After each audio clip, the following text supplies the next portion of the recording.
喺繁華昌盛嘅表面，都有被社區遺棄嘅一面。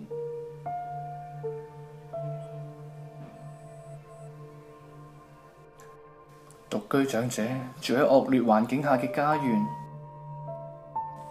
佢哋以擠迫嘅籠屋同埋劏房為家。貧窮家庭嘅青少年雖然好努力求學，但喺龐大功課壓力之下，仲要掙扎喺而家嘅學校制度。相信大家都知道，香港嘅貧富懸殊問題非常嚴重。喺28個先進嘅經濟體系中，香港嘅貧富懸殊問題排名第一，貧窮人口達至100幾萬。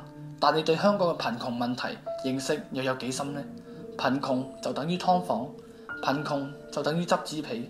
我諗呢個只係冰山嘅一角，讓教官透過伙伴嘅教會，帶大家走進唔同嘅群體，更加深入了解佢哋嘅境況。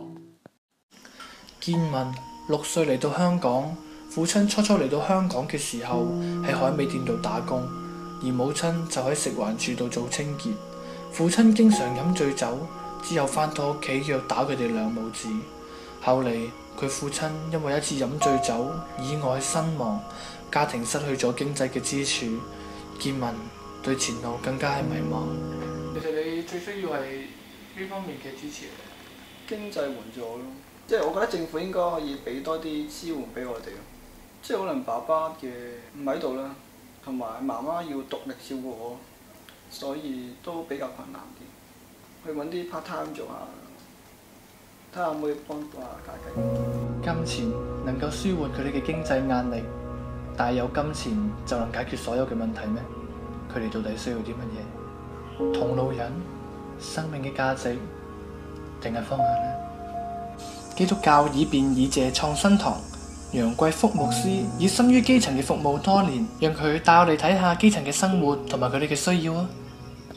有啲居民咧，就係想去拆啦，因為拆咗可以上樓啊，上到公屋啦，或者其實頭先你話社區最需要幫助咧，其實就係有啲嘅申請咧，去協助佢哋。咁頭先我哋去探訪裏邊咧，發覺如果有細路仔嘅時候咧，個小朋友咧嗰個嘅成績嗰個學業啊，所以咧佢哋應該係需要幫助咧係咩咧？就係佢哋嘅補習咯。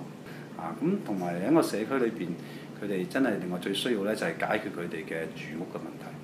有邊個願意做佢哋嘅鄰舍？李婆婆喺國內結婚懷孕，本來係一件值得開心嘅事情，但係 BB 一出世嘅時候，俾外家搶走咗，唔俾佢哋相見。後來仲因為咁樣離婚。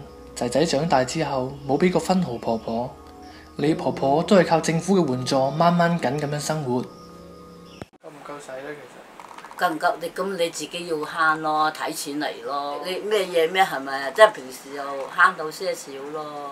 即係我唔死嗰天，我都要錢用噶嘛。咁死唔得點辦啊？係咪咁啊？嗰啲10蚊只係用8蚊咋，係咪啊？死唔得嗰時又點啊？我盡咗我能力，所以我照顧咗3個人。我老豆老母啦，我老公啦，我話而家輪到我啦，我話。基層嘅長者勞碌一生，到咗年老，最希望得到嘅又係啲咩呢？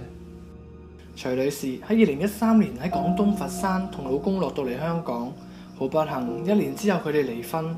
徐女士獨力撫養2個仔女，因為離婚嘅關係，之前用咗奶奶嘅名申請關愛基金，依家更加被機構追討退還款項。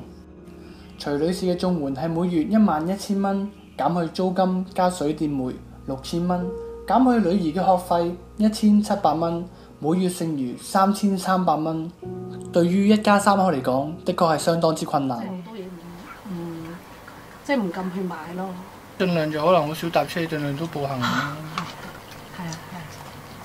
即係如果係好遠嗰啲就都唔得。